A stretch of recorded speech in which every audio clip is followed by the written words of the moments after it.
네, 안녕하세요. 평생학교 시청자 여러분, 정형외과 전문의 박정관입니다. 오늘은 팔꿈치 통증에 대해서 이야기 드려보려고 합니다. 네, 팔꿈치. 우리가 위에서 있는 이제 상완골과 아래쪽엔 요골, 척골 이렇게 세 개의 뼈가 만나는 관절입니다. 이 관절에 보시면 이렇게 근육과 신경들이 많이 지나가게 돼요. 이 팔꿈치에는 퇴행성 관절염을 포함해서 이러한 신경들이 눌리는 신경포착 증후군 등 다양한 질환이 발생을 할 수 있는데, 아무래도 팔꿈치 통증하면 가장 흔하고 여러분들이 가장 걱정하고 주변에도 가장 많은 환자분들을 보게 되는 게, 환자분들이 엘보라고 불리우는 테니스 엘보 그리고 골프 엘보 환자분들입니다. 사실 엘보 자체가 그냥 영어로 팔꿈치란 뜻이잖아요. 네, 그만큼 이렇게 팔꿈치의 흔한 질환입니다. 그런데 테니스, 골프 같은 이런 운동을 하시는 분들에게 많이 발생을 한다. 그래서 예전에 이러한 별명이 좀 붙어 있습니다. 팔꿈치 중에서 우리 바깥쪽이에요. 네, 모형에서 보시면 자, 이렇게 팔의 바깥쪽 신전근, 우리가 손목과 손가락을 펴주는 힘줄의 출발점입니다. 그쪽을 우리가 외측 상과, 외상가로 부르는데, 그 부위에서 통증을 느끼는 것을 우리가 외상과염, 외측 상과염 이렇게 부르고 테니스 엘보다 이렇게 이야기를 합니다.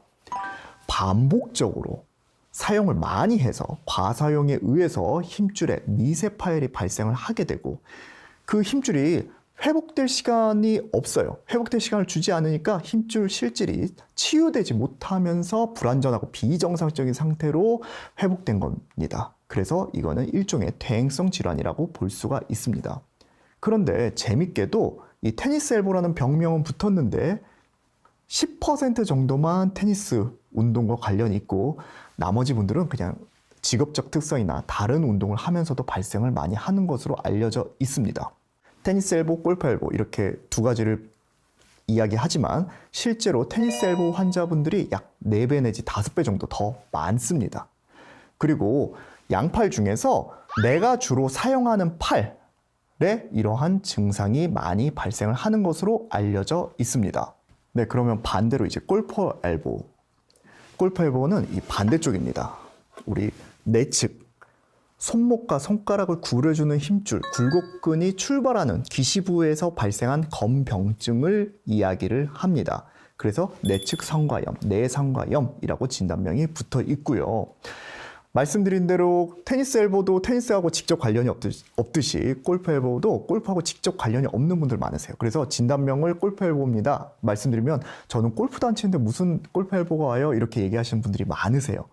그리고 골프 치는데 테니스 엘보가 오는 경우도 있어요. 그래서 이 진단명은 정확하게 일치하진 않는다. 그 스포츠와 꼭 관련이 있지는 않다. 이 말씀을 꼭 드리고 싶습니다. 이 상과염 증상은 그래서 팔꿈치를 많이 쓸 때, 특히 이렇게 뭔가 쥐어짜는 행동을 할 때 많이들 아파하세요. 우리가 걸레나 행주를 짠다거나 이렇게 병뚜껑을 열듯이 손잡이를 잡고 돌리는 뭔가 동작, 심한 분들은 문고리 돌리기도 힘들어 하십니다. 그리고 이렇게 주먹을 세게 쥔다거나 할 때 아프신 분들도 많고요. 손을 쫙 펼 때 아파하시는 분들도 많으십니다. 뭔가 물건을 들어 올리거나 미는 동작에서도 불편하시는 경우들이 많으세요. 그리고 이 양측 상과, 내측 상과와 외측 상과를 만졌을 때 혹은 그 주변에서 극심한 통증을 호소하시는 분들이 굉장히 많으십니다. 이러한 상과염의 원인은 질병 자체가 검병증이기 때문에 과도한 운동이나 업무로 인해서 팔꿈치에 붙어있는 이 신전근과 굴곡근, 힘줄에 무리한 힘이 가해져서 그 부위에 미세한 파열이 일어나면서 통증이 생기는 거예요. 그리고 힘줄 자체는 염증이 없지만 그 주변부에서 또 염증이 발생하면서 통증이 극심해지는 경우가 많습니다. 우리가 통계적으로는 골프 엘보, 내측 상과염의 30% 정도는 약 급성 손상이고요. 70% 정도는 이제 점진적으로 진행한다고 알려져 있고, 테니스 엘보도 비슷한 수준으로 조금 급성 손상보다는 이렇게 퇴행성으로 노화에 의해서 점진적으로 진행하는 질환이다. 이렇게 이해하시면 되겠습니다. 이 상과염의 치료는 어떻게 할까요? 네. 대부분 상과염 증상이 발생을 하면 일단 그 통증이 발생한 힘줄이 쉬워져야 됩니다. 그래서 과도한 사용을 좀 줄여야 되고요. 내가 이 상과염이 발생한 그 원인, 내가 어떤 동작 때문에 이런 것들이 발생을 했지? 이런 것들에 대해서 먼저 확인을 해 보시는 것이 좋습니다. 자, 예를 들어서 내가 이제 주방에서 일을 해요. 또 가정주부분들 집에서 일을 하실 때 내가 외측 상과염이 있어요. 테니스 엘보 증상이 있는데 뭔가 내가 집안일 할 때 이렇게 손등이 하늘을 향한 자세로 뭔가 팔을 계속 사용하시면요, 계속 통증이 악화됩니다. 그런데 우리가 집안일을 안 할 수는 없잖아요.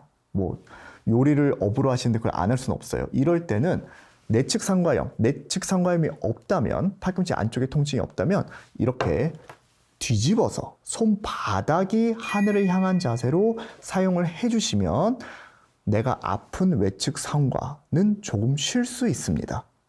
그래서 이런 식으로 이제 아플 때는 뭔가 내가 들어올리는 자세를 많이 해서 아파요? 이럴 땐 좀 뒤집어서 손바닥을 사용한다든지, 위로 가는 게 아프면 반대로 뒤집어서 통증을 완화시키는, 그 내가 과사용한 힘줄이 좀 쉴 수 있는 충분한 시간을 주시는 게 첫 번째입니다. 그리고 통증이 있다면 당연히 소염 진통제를 먹어서 통증을 좀 가라앉히는 것 역시 효과적이고요. 상과염에서 가장 많이 이야기가 되는 것은 스트레칭입니다. 스트레칭은 굴곡근과 신전근 스트레칭을 두 가지 다 같이 해주시는 것을 권해드리고요. 특히 팔꿈치의 바깥쪽 외측 상과염이 있으신 분들은 팔꿈치를 뻗고 손등이 내 앞을 향한 자세로 스트레칭을 해주시는 것을 권해드립니다. 최소 15초 이상 하시는 것을 권해드리고요. 저는 제 환자분들에게는 1분 이상 스트레칭 하시라고 안내를 드립니다. 그래서 이렇게 손등이 앞을 향한 상태에서 당겨주시고 이 손끝이 바깥쪽을 향하게 스트레칭을 해주시면 조금 더 효과적으로 스트레칭을 하실 수 있습니다. 반대로 내측 상과염, 골프 엘보가 있으신 분들은 손바닥이 앞을 향한 상태로 해서 굽힘근을 스트레칭 해주시는 것이 좋습니다. 그래서 마찬가지 15초 이상 100까지 세시는 걸 권해드리고요. 손끝이 이번에는 안쪽을 향하도록 해서 스트레칭을 해주면 좀 더 효과적으로 스트레칭 하실 수가 있습니다. 스트레칭을 하는 이유를 저는 고무줄에 빗대서 많이 설명을 드려요. 우리가 평소에도 많이 사용하던 고무줄은 잘 늘어납니다. 그리고 한번 이렇게 좀 쭉 세게 늘려도 끊어지지가 않아요. 그런데 오랫동안 사용하지 않았던 고무줄 갑자기 세게 당기면 뚝 끊어집니다. 딱딱해져서거든요. 우리 몸의 힘줄도 마찬가지입니다. 평소에 훈련을 좀 해줘서 좀 잘 늘어날 수 있도록 해주시는 것을 권해드립니다. 자, 다음은 마사지 방법입니다. 여기에 뼈가 톡 튀어나온 부분이 있어요. 그 부분이 보통 아프시죠? 그 부분보다 약 2.5에서 3cm 밑입니다. 정확하게는 이렇게 주먹을 쥐어보시면 툭 튀어나오는 부분이 있으실 거예요. 그 부분을 우리는 마사지를 하는 겁니다. 외측 상과염이 있을 때는 이 부분을 이렇게 마사지를 해주시는 게 좋습니다. 이 위쪽 통증이 있는 부분은 절대 만지지 않는 것이 더 좋습니다. 오히려 힘줄을 더 약하게 만듭니다. 그래서 그 아래쪽 힘줄에서 근육으로 넘어가는 부위예요. 그 부위를 이렇게 부드럽게 마사지를 해주시는 것이 좋고요. 내측 상과염은 그와 반대입니다. 안쪽에 뼈 만져지는 부위, 마찬가지 주먹을 쥐었을 때 가장 튀어나오는 부위, 약 3cm 아래 부분을 부드럽게 마사지를 해주시는 것을 권해드립니다. 그리고 팔꿈치가 아플 때는 이러한 보조기를 사용하시는 것도 좀 많은 도움이 됩니다. 보조기를 착용하실 때 보시면은 잘못 착용하시는 분들이 되게 많으세요. 아까 제가 말씀드렸던 대로 그 마사지 하는 부위와 보조기를 착용하시는 부위는 동일합니다. 그래서 주먹을 꽉 쥐었을 때 가장 튀어나온 부위 있잖아요. 그 부위에 이제 보조기를 착용을 하시게 되고요. 또 이 상태에서 마냥 세게 조여서 오시는 분들이 있어요. 그래서 피가 안 통해서 또 오히려 문제가 생겨서 오시는 분들도 많습니다. 제가 권해드리는 방법은 힘을 꽉 주기 위해서 주먹을 쥡니다. 주먹을 쥐어서 전완부에 힘이 들어간 상태에서 최대한 세게 당겨서 고정을 해주세요. 너무 약하면 보조기가 역할을 못합니다. 그래서 말씀드린 대로 외측 상과염이면 바깥쪽, 주먹을 쥐었을 때 튀어나오는 부분, 내측 상과염이면 안쪽으로 해서 내가 주먹을 쥔 상태에서 꽉 조여서 효과적으로 근육은 좀 잡힐 수 있고 혈액순환은 잘 되는 상태로 만들어서 팔을 사용하시는 걸 권해드립니다. 네, 다음으로는 찜질 방법입니다. 따뜻한 온찜질이 좋은 것으로 알려져 있어요. 그래서 물리치료실에 가면 대부분 표층열이나 심층열 치료 같은 따뜻한 물리치료를 보통 받게 되시고요. 초음파 치료를 시행하기도 합니다.